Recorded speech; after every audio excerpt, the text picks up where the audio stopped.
Okay, well, welcome everybody to the Prince Albert Police Service weekly news release for September the 3rd, 2013. The Prince Albert Police Service reports a fairly busy weekend with a total of 358 calls for service from Friday, August 30th to Monday, September 2nd. The majority of the calls were for disturbances, family disputes, and intoxicated persons. There were a total of 68 arrests made over the long weekend. 49 of those were for public intoxication. 13 people were arrested on outstanding warrants. And there was a total of 10 people remanded in custody over the weekend, mainly for breaching court orders or failing to follow the conditions that were imposed by the courts during previous court appearances. A breakdown of the calls is as follows. Friday night shift, there was 105 calls. Saturday day shift, there was 73 calls. Saturday night shift, there was 67 calls. Sunday day shift, there was 59 calls. Sunday night shift, there was 54 calls. And Monday day shift, there was 51 calls for service. Some calls of interest, file 2013-25473. Was reported as a break and enter to a residence.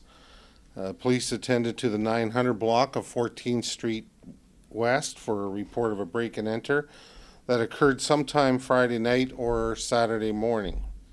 The complainant woke up Saturday morning to find that her TV was missing from her living room.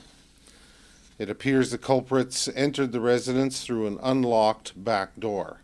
Nothing else was reported missing. File 2013-25466 is reported as a sexual assault. City Police received a report of an alleged sexual assault which occurred at a residence in the 800 block of 7th Street East early Saturday morning. The complainant, a 27-year-old female, alleged that she was sexually assaulted by a male acquaintance that she invited to her home after an evening of partying with him and some other friends.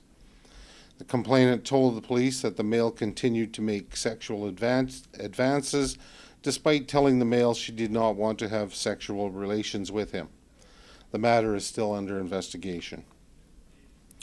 File 2013-25406 was reported as a robbery as well as an assault.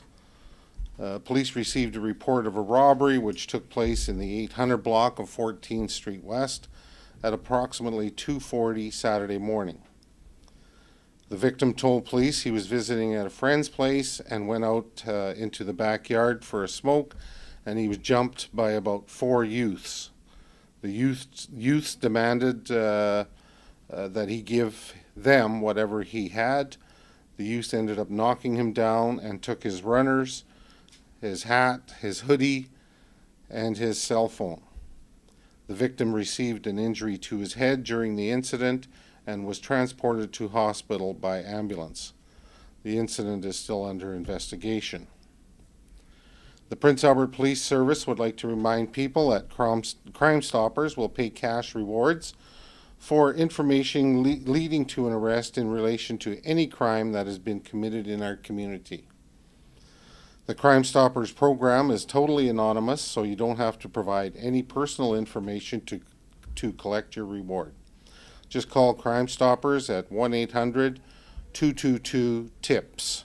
That's 1-800-222-8477. The Prince Albert Police Service are also reminding motorists in the city that our children are back in school and our traffic section will be closely monitoring speeds in all school speed zones. The speed limit in a posted school speed zones is 30 kilometers per hour. The fines paid for a speeding offense in a school zone is almost double to a fine in any other posted speed zone. If you are caught exceeding the speed limit by 10 kilometers per hour, you will receive a fine of $210. Please use caution and watch for children and all pedestrians crossing the streets. Slow down and save a life. That concludes my news release for this week. there's any questions, I will try to answer them as best I can. With the sexual assault, alleged sexual assault, if it was a male acquaintance of the alleged victim, were you guys able to identify the suspect? Yes, we know who the person is. Okay. Yes. Are there any reasons why charges have not been laid at this point? Well, like I said, the matter's still under investigation, and police want to speak with the suspect prior to laying any charges. Okay. Of course, if the suspect just denies anything happened, then what happens? Well, there's other avenues of the investigation. There's some forensic evidence that maybe have to be introduced. Oftentimes in these situations, it comes down to he said, she said type thing, and we have to use other avenues of through the course of the investigation, either a polygraph or some type of forensic evidence. Can you speak a little on the car shopping incident that was mentioned on the weekend? Is it a big problem this time of year?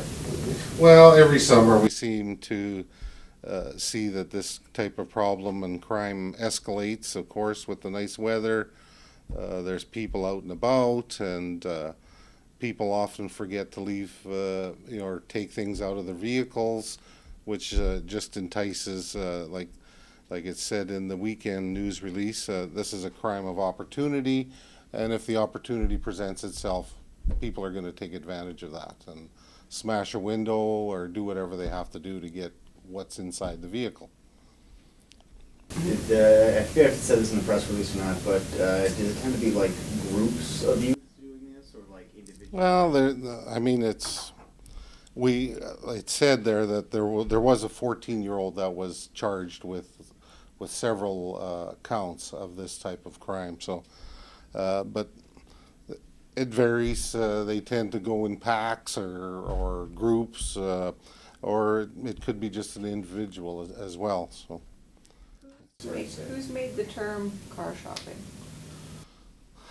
I don't know where that phrase came from. It might have been from our own police officers, but it's almost like that's what it appears. I mean, they're going out as though they're shopping inside of vehicles, and if they see something in there, they're going to smash a window.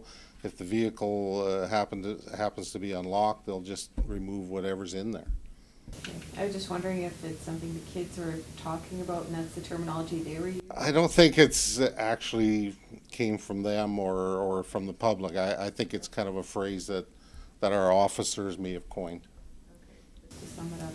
Yeah. Okay. And when you say several, I mean 14 is definitely a lot more than several for the one, or for the one youth. Was it 14 charges? I can't recall what.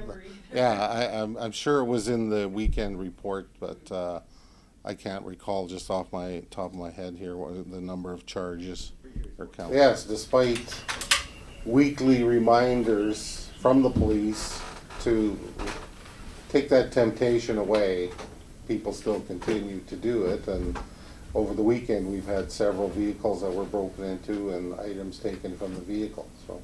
Even though that one kid was arrested? Yes. Oh, okay.